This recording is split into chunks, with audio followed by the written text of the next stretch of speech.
दुष्ट को नाखून सिर फाड़ो।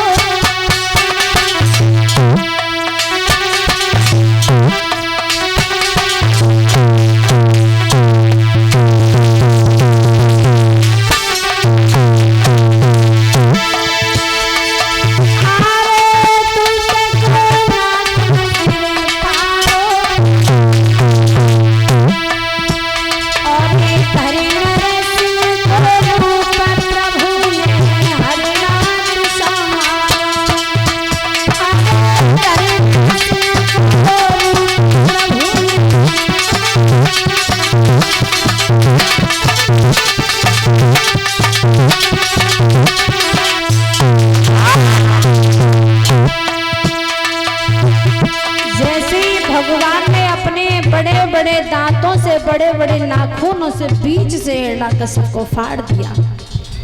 तो देखिए, ध्यान देने वाली बात है, एक वरदान और लगा हुआ था। वो वरदान ये था कि जिस समय नरसिंह का रूप धारण करके नरसिंह भगवान ने हिरण्यकश्यप का वध किया, और वध कैसे किया? बीच से फाड़ करके किया। परीक्षित जी महाराज, बीच से फाड़ करके किया।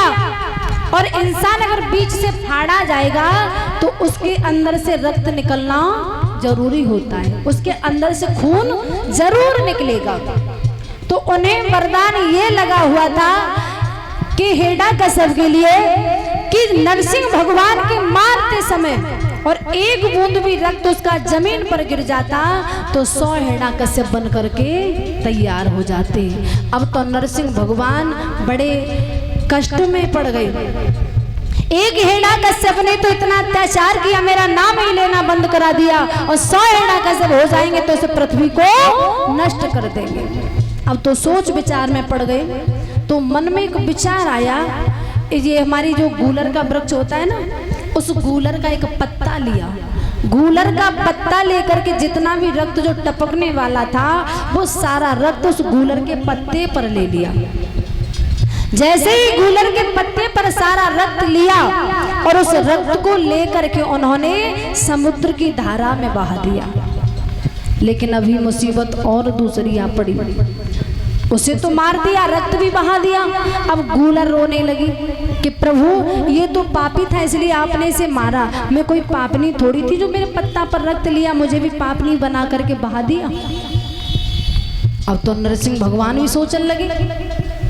तो नरसिंह भगवान ने एक वरदान दिया था गूलर को कि हे गूलर, आप चिंता न करो, मैं तुम्हें एक वरदान देता हूँ। जो भी प्राणी गंगा स्नान करके आएगा और तुम्हारे वृक्ष के नीचे होकर के निकलता हुआ चला जाएगा तो उसका आधा पुण्य तुम्हारे हवाले हो जाएगा। ये नरसिंह भगवान का दिया हुआ वरदान है गूलर को, जो आज भी है। हमारे जो बुजुर्ग लोग जानते हैं वो गूलर के वृक्ष के नीचे होकर के कभी निकल करके नहीं आएंगे। और न समझ में जो भी प्राणी अगर निकल करके चला आए या उसके नीचे छाया लेकर के चला जाए तो उसका आधा पुण्य गूलर के हवाले हो जाता है। ये नरसिंह भगवान ने पुनः वरदान दिया था। तो तभी कहा